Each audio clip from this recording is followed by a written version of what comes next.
think the ball's going to Jamar Chase. 4 seconds left. Burrow dials it up. Touchdown!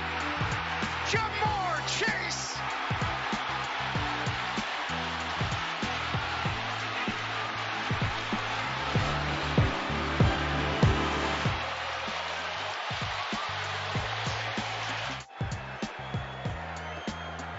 Trying to complete the route. McPherson, it's blocked! What a turn of events! Minka Fitzpatrick. Wilcox, snapper, Huber, holder, from 29 yards away. Oh, he missed it badly! Steeler from 55 yards away. Boswell, no good!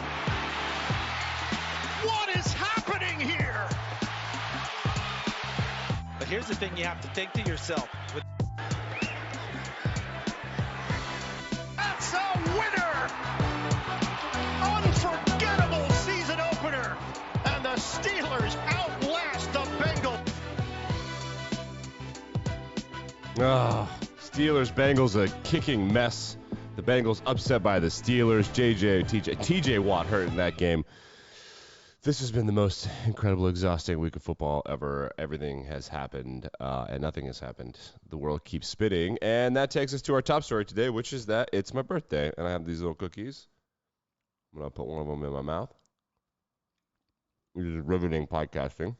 I turned 29 years old today. And that's not true. All right. Happy birthday to me. Nick, shut up. Let's talk about football. Yeah, let's talk about football. College was a shit show, which we will get to. Don't worry, you Texas A&M and Notre Dame fans. Notre Dame doesn't really count. They were never a top 10 team. They were inflated for ratings. Okay, here we go. So the Bengals and the Steelers. Bengals come all the way back, and then they have a kick blocked by Minka Fitzpatrick, who screwed up all game long, apparently. And then Minka Fitzpatrick blocks the kick. They go to overtime. The Bengals miss a 29-yarder because the snap was bad, even though their kicker is the cockiest, best kicker ever, apparently. No. And then the Steelers, who have the third best kicker in the NFL, according to, I don't know, nerds, he misses a 55-yarder, bong. And then the Bengals screw up, and then the Steelers, they do win it in overtime. Is that the only kicker screw-up of the day? No. Nope, not at all. We're barely getting started with kickers. NFL kickers, not college kickers. We're in overtime here. The Colts were down in this game 20-3. The Texans pulled out all the stops, and Jerry Hughes, the former TCU defensive end, 2 sacks and an interception. Matt Ryan looked like garbage. Jonathan Taylor looked great. So here are the Colts. The Colts are like, what's up? And then Matt Ryan, look at that. So 3rd and 5. See this line right here? That's the line of scrimmage. That means that this kick right here would be like right here, right? But then Matt Ryan takes a sack. Frank Reich, who is allegedly a good coach, nobody's ever really seen it, he rolls out Matt Ryan, who's been sacked all day. Okay. So now the Colts lose 5 yards in the field goal attempt. Should be fine. You're a grown-up kicker. 42 yards. Chip shot. Hey, just a bit outside. That's what all of my tee shots look like on the golf course, which is a joke everybody makes. Yeah, I don't care. I have no problem continuing to make that joke. That is what all of my tee shots look like. They start out right, like sort of down the middle on the right side, then they're just like, yeah, no. And we can all agree that was not an optimal kick. I mean, I've seen better kicks. Don't worry. The Texans are widely considered one of the bottom 3 teams in the NFL, and the Colts are widely considered to be an actual AFC Super Bowl contender. False. On this program, we've been calling bullshit on them all year long. But again, we are just getting started with the kicker thing. Let's go to Tennessee and New York. The New York Giants have, no real offense. Saquon Barkley just keeps hitting these home runs, sort of home runs. We call them doubles and triples. They get into the end zone. The Giants are like, screw it. Brand new coach. Daniel Jones sucks. Barkley's good. Let's go for 2. They're down by 1. They've got all 3 timeouts left. So worst case scenario, maybe you get the ball back with 30 seconds left, whatever. So instead of kicking to tie the game, they go for 2 in the win. Look at this little shovel pass to Saquon, who is electric. Saquon is all the way back, by the way. Saquon is all the way back. So the Giants take the lead, and then the Titans, who have the coach of the year, and Ryan Tannehill at quarterback.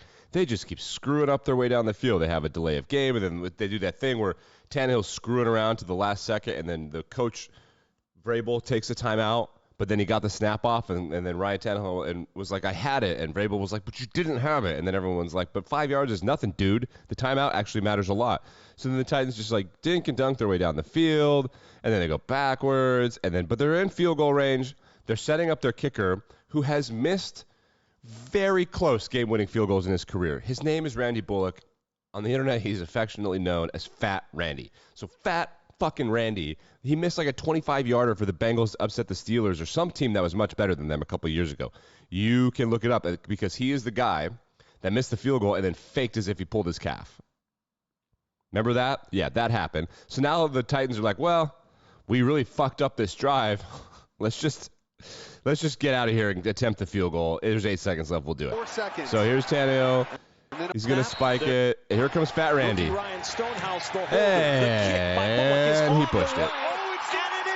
And the Giants upset the Titans. Jesus Christ. Kickers. Holy shit. Lots happened in the NFL yesterday. Some unexpected stuff, some cool stuff. Game of the day to me. The Steelers and the Bengals game was good. There was a lot of defense coming down the stretch. To me, the game of the day by far was my favorite football team, the Detroit Lions and the Philadelphia Eagles. It was one of those games where there was not really that much defense, but it felt like there was a ton. You know what I mean? 35-38. The Eagles go into Detroit. They beat the Lions. Dan Campbell is now 9-3 against the spread when the spread is 3.5 or more. When the Lions are big underdogs, they cover the spread. Good teams win, great teams cover. Jalen Hurts had a great day. The Lions had no sacks, even though they got a ton of pressure. And as a result of that, Jalen Hurts was able to scramble, which is what happened. The Lions, DeAndre Swift and A.J. Brown are the story from this one. Holy jumping. They are good. A.J. Brown roasted Detroit, who had a pretty good day trying to cover him. They don't have a great coverage unit. But then DeAndre Swift for Detroit. The Eagles have one of the best defensive lines in the NFL. And Detroit ran it down their throat. DeAndre Swift finished the day with 144 rushing yards on like 14 attempts. He averages like 9.6 yards per carry, or is it 17 attempts? I don't know. He did get a touchdown. For those of you fantasy players out there that have him, it could have been even crazier than the 30 points he scored because they gave 2 goal line touchdowns to Jamal Williams. He could have had 2 more touchdowns. The DeAndre Swift had an electrifying day. Saquon Barkley, like I mentioned, he's back. That's a storyline. The top 5 running backs in the NFL had great days. Nick Chubb, Leonard Fournette, DeAndre Swift, Jonathan Taylor, and Saquon Barkley. Other things that happened in the NFL yesterday. We'll bring up the scores right here for you to take a look at. Yeah, the Steelers beat the Bengals in overtime. T.J. Watt tore his pec. They're getting an MRI to confirm today. That's going to be a game changer. That dude had an interception and a sack yesterday, I believe. Was all over Joe Burrow. The Bengals did not address their offensive line properly, and they win. A huge story from yesterday that people are not going to be talking about, but they should be talking about, is that the Chicago Bears, in the rain, knock off the San Francisco 49ers, and Trey Lance sucks. Holy shit. 13 for 28, 164 yards, and an interception. Kyle Shanahan was in no way prepared for this. So the rumors, for those of you that don't know the situation, the rumors are that the San Francisco 49ers needed a quarterback, so they traded 3 first-round picks for 1 first-round pick. That first-round pick would be 3rd overall in a year with 5 good quarterback prospects. Everybody's consensus big board was Trevor Lawrence, then Zach Wilson, then Trey Lance, then Justin Fields, then Mac Jones. But then as the process was happening, Mac Jones, kind of like the stiff, accurate guy, he's kind of climbing up boards. And everyone's like, I kind of think this Kyle Shanahan guy might like this guy. He doesn't have a big arm. All the other guys are sexy prospects. Huge arms, mobile, amazing guys. But Mac Jones just throws the ball where it should be. He's got like kind of a bit of a noodle arm. He's just like slightly better than Jared Goff. Actually, I don't actually think, pretty sure Jared Goff and Jimmy Garoppolo's arms might be better, but he's just crazy accurate.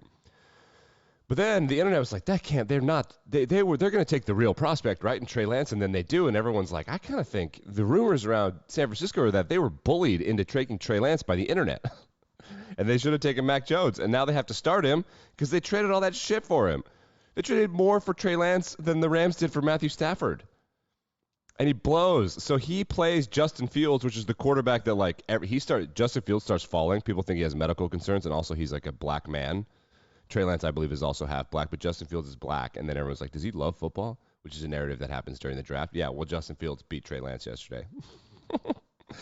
And the Bears suck. They suck. And they beat the Niners. Man, that's the story.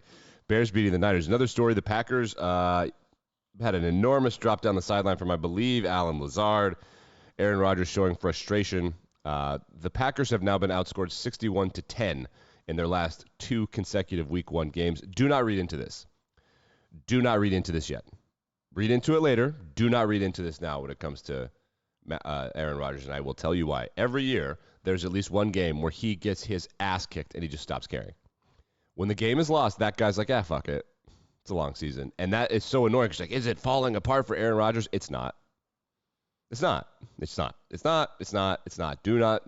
Does he love football? Does he need to do more ayahuasca? Shut up. I swear to God, it's going to be fine for them. This happens every year. He is smart enough to understand, okay, we lost. Let's just go not get hurt and let's get out of here.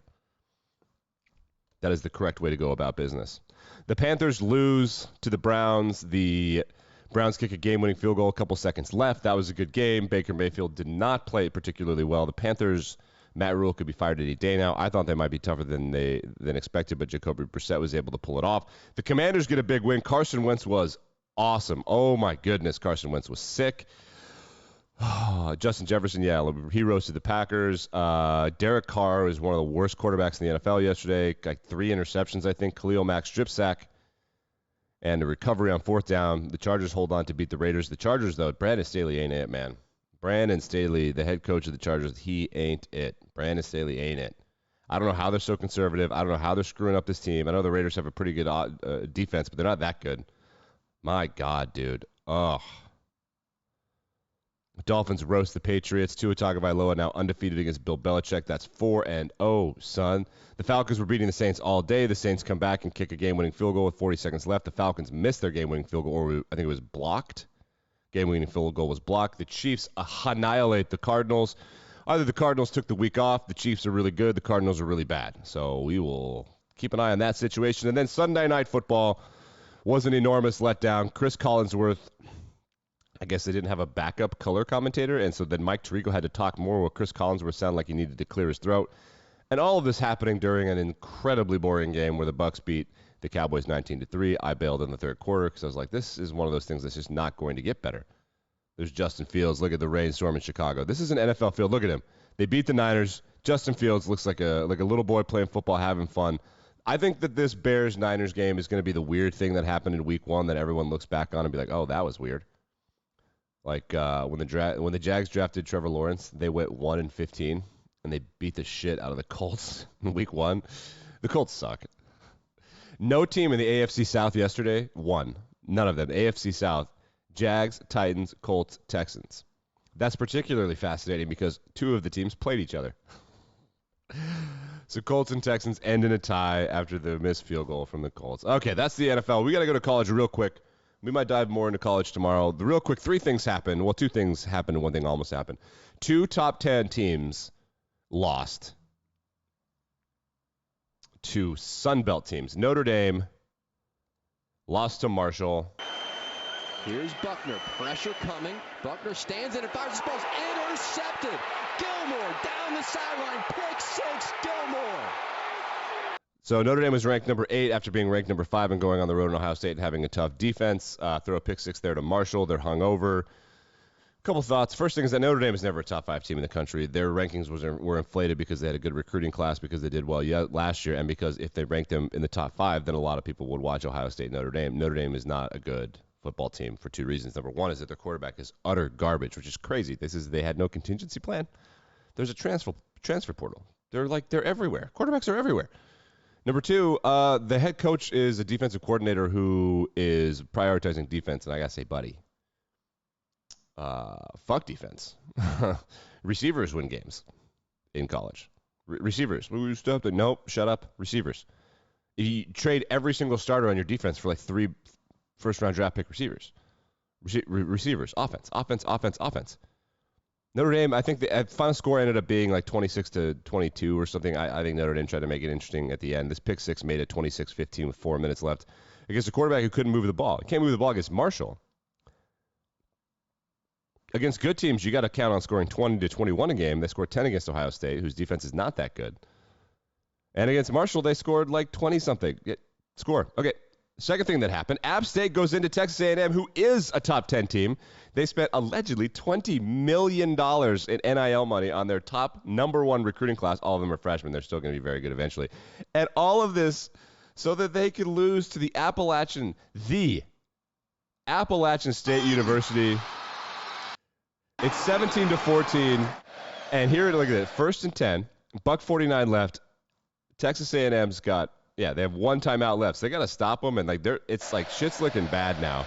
They got a first down, and then this guy just bounces. Outside, stiff arm in the open field. Cameron Look at that. Now they're in field goal range. Tick, tick, tick, tick, tick. App State wins, and the scenes. Oh, the scenes from Boone. Look at it. If the tilt your phone sideways there. Oh, my God. Unbelievable.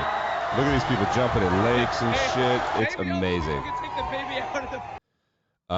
College game day going to Boone, North Carolina. Long time overdue. 17 years and a week after App State upsets top 5 Michigan. They are now in Division I football, one of the best programs in college football, hands down. I mean, if you're the SEC, you go to Boone, and like all this conference expansion for TV markets. Fuck that shit. These people care about football. That's why the SEC is good. I mean, that's what I say. But they knock off Texas A&M, who's hilarious. The stadium was empty because it was like 105 degrees in College Station, and App State goes in there and knocks them off. Texas almost beat Bama. Texas would have beaten Bama. They had kind of got screwed by the refs a little, but mostly their insanely good redshirt freshman quarterback Quinn Ewers got hurt very early. Bryce Young was the best player in the field, but Alabama looked like shit. An unbelievably bad day for the Southeastern Conference. Everybody looked bad for the most part. Kentucky beats Florida on a pick 6. I have that queued up. I'm not going to play it. Maybe we'll play it tomorrow. BYU beats Baylor in the game of the year. Overtime.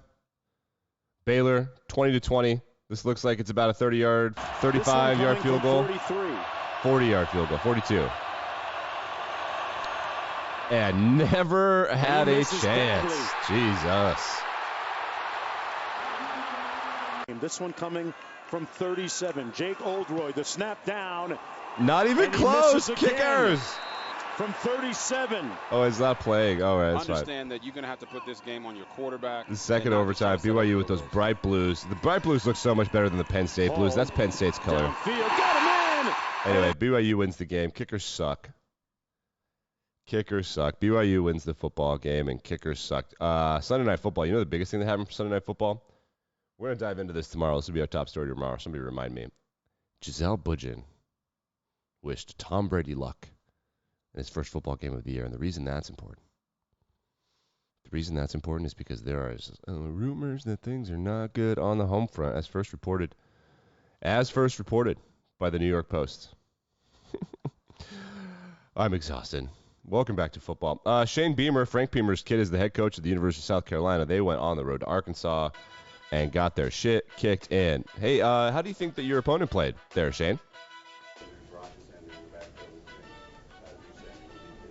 How'd they play? I think good. I mean, I think they all played well. So running back looked like he ran the ball well, and I don't know. I didn't evaluate their linebacker play during the game, but I guess they did okay. Yeah, Arkansas wins by double digits. They did okay. I think they did okay too. That's gonna do it. Like, rate, review, subscribe. Happy birthday, Nick. Oh, you're welcome, Nick. Thank you. Tell all your friends. Back and better than ever tomorrow. We'll break down Monday Night Football.